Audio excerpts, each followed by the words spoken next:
All right, guys, that is a wrap on Black Hat 26.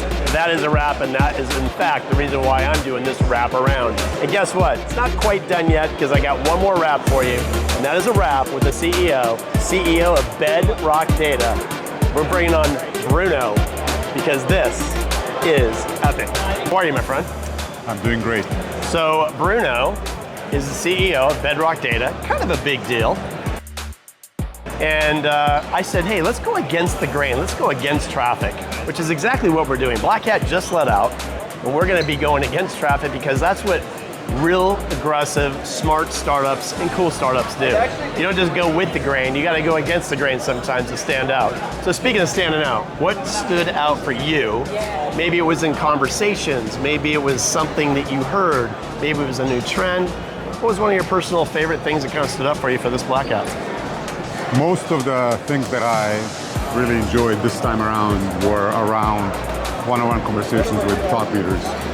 Spent a lot of time with prospects and customers.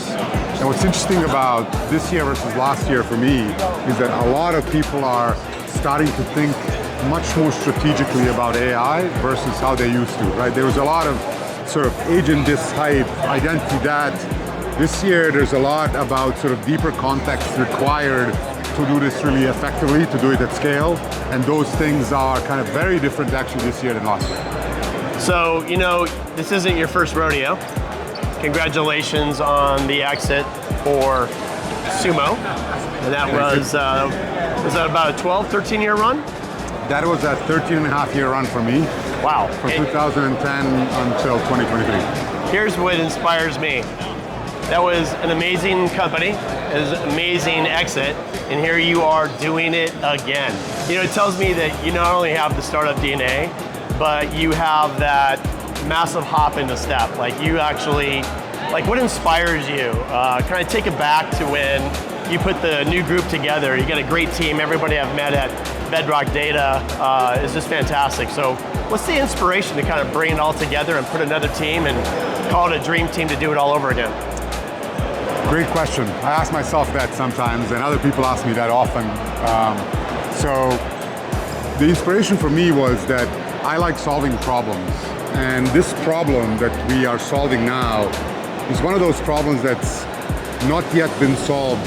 One of the rare enterprise infrastructure problems that has not been solved effectively. Okay. Even at Sumo Logic, we were solving a problem that's been solved before, but better. This is a unique challenge. No one's ever solved the full enterprise data visibility and context at scale, comprehensively, in near real time for the enterprise, and I think that's an essential part needed to deploy AI at scale for the next 15 years of replatforming on AI. And so for me, like, I just want to solve this problem. So one of the I love that you brought that up, because one of the questions I wanted to ask you is around the 25 million that you got from your Series A. Congratulations. Thank you. You know, is that proof in itself that you building a company that's built on going after fixing the DSPM problem? Is that the proof that you've got this startup money, that somebody out there recognizes, hey, you're not just going to build something that the Sierras can do a copy paste and mimic you, you know, out of the gate, but you're actually going to build a moat and say, hey, everybody out there, I've got an idea and I'm going to prove that we actually can solve this challenge. Talk about the challenge a little bit more, and then talk about your competitive edge that you're bringing to the market. Sure.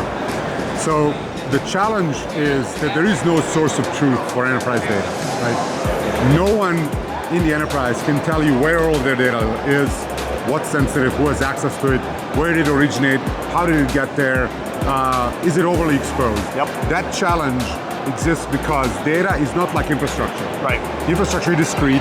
You can put your arms around, you can measure it, you can look at its configuration. Data is fluid, it's unstructured, you can't put your arms around it. And so to solve that problem, you need two things. One, hyperscale, which can be done if done smartly. My co-founders from Rubrik and Cohesity are sort of brainiacs behind how to solve that. Yep. And second is to understand data, because it's not like configuration, you have to have a brain. And we've never had a brain powerful enough to actually look at the data, reason about it in an autonomous fashion, and actually determine what it is. Number one, hottest commodity inside of their company, their enterprise or organization. is the data. You have to protect it, you have to keep it private, you have to know what you have. You guys are providing visibility, you guys are providing knowledge that a lot of companies have not been able to have before. Because we live in this new agentic world, I think your timing is really, really good. The conversations you're having with enterprise leaders, I'm sure you're talking to people in healthcare, finance. These are two of the easiest verticals you can talk about where they have hordes of data have to be, managed properly. So what's the buzz coming out of those conversations? I was just having one right before we met with a too big to fail financial services company. So you can probably count them on one hand. And for them, it's what they are discussing now is how do we make data the central point of cyber and governance versus all of the other things that exist, the roads, the networks, the identities, all that stuff, right? The entire cybersecurity technology stack exists for one reason alone, is to protect data. Although what we've tried to do historically is to shut the doors on data, like lock down networks, identities, infrastructure. We have never actually been able to go to the data itself and bring security and governance to the data itself, right? And so that's what's coming out, especially with these large enterprises that are saying, we need to move quickly in AI, which is a machine scale problem, and in order to govern at machine speed, we have to have a governance at machine speed. Black Hat is over. This is my last talk. He's been talking all day. I've been talking all day. Startup founders that are out there, they know you from Sumo, they know you now from Bedrock. What are one or two little gold nuggets you can drop for all the early startup founders out there that are trying to get their message out and they're in front of VCs or they're trying to get in front of VCs and they've got a story and they're jumping into startup life for the first time? Give a couple of pay it forward moments if you don't mind. Throughout my history, all I've done my whole life is build new companies from scratch. And what I've learned over time, and this is what I say this to all founders that I meet, is you have to validate the idea. Ideas are cheap, right? There's lots of ideas out there. Lots of them are good ideas. What I've spent a lot of effort before Sumo and during Sumo, before this company, when we were incubating this company, and other companies that I've started is refine the idea, write it down, go talk to customers, to prospective future buyers, buy them coffee, offer them stuff. They love providing feedback.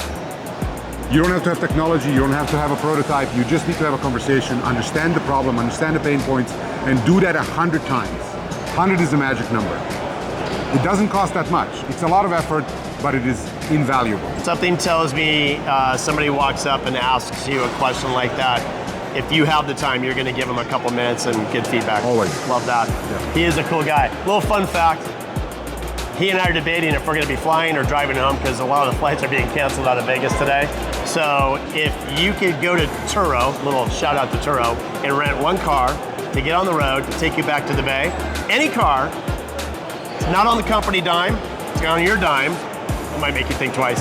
Yep. What's the car that you're getting into to try to make it home within 8 hours from Vegas to Frisco?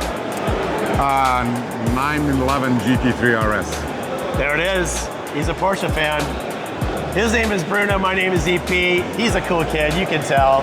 Listen, if I can only do one rap at the Rap of Black Hat, I'm glad I did it with you. Thank you very much for your time. Thank you, I appreciate it. Bruno, go check out bedrockdata.ai and tell him EP sent you.